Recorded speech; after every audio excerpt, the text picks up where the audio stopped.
Daniel Biddle, and I'm considered to be the most severely injured survivor of the July 7 terror attacks 2005, and I was on the Edgware Road train.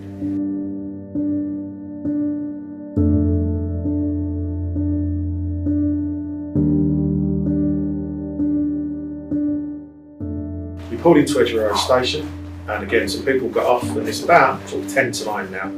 And as the train pulled away from Edgware Road station, just as we entered the tunnel, I could feel somebody staring at me, and I just thought it was a bit odd and didn't think anything of it, and kind of went back to what I was doing.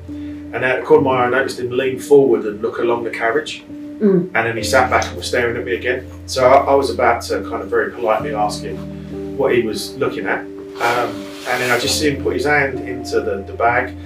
There was a white flash, the likes of nothing I've ever encountered in my life. It was just incredibly bright. And with that, I was blown through the carriage doors. I hit the tunnel wall, and I basically landed in the crawl space between the tunnel wall and the track, so I'm on the floor of the tunnel. As I'm laying there, I brought my arms and hands round to the front of me, and both my arms and hands were on fire. And I was looking at it, and I'm watching these flames flicker on my skin. And then I did the one thing that I wish I hadn't done. I then started to look around to see if there was anybody else around me. And that's when I saw the first dead body that was behind me. I then thought, well, okay, you're pinned down, but you need to get this off of you, and you need to try and get some help. So my idea was to push my arms underneath the debris that was on top of me, put my palms on my thighs, use my forearms as leverage to get it off. Yes, I'm burnt and quite badly cut, and it's going to hurt, but it gets the metal off of me. When I slid my hands underneath, I went to push down on the left-hand side, and it was like putting my hand in a bucket of paper mache. So my left leg had been blown clean off. They found that sort of 15, 20 feet behind where I'd landed. When I touched my right leg, my right thigh was rock solid. The muscles were tensed right up. And then from the knee down, my leg had been blown around 180 degrees. The bones had snapped and come through the skin.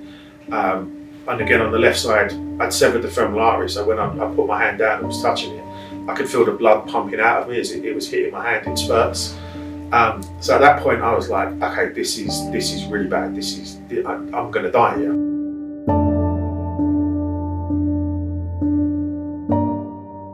Would you like to make a direct appeal to Keir now that it is a Labour government back in? Please give me an explanation as to why we don't get a public inquiry and other atrocities do. What separates that from 7/7? Please explain to me. I'll shut up. Give me an explanation. Enable me to understand it. I would like somebody to contact me and explain to me why Hillsborough, Grenfell, Manchester, why they got public inquiries and we didn't. Why? It's a terrorist attack. Manchester was an abhorrent terrorist attack. Grenfell was a disaster that could have been avoided. 7/7 was an abhorrent terrorist attack. John Charles de Mendes, who was shot a couple of weeks later, he got a public inquiry. Why is his one life worth more than the 52 that was killed on 7/7?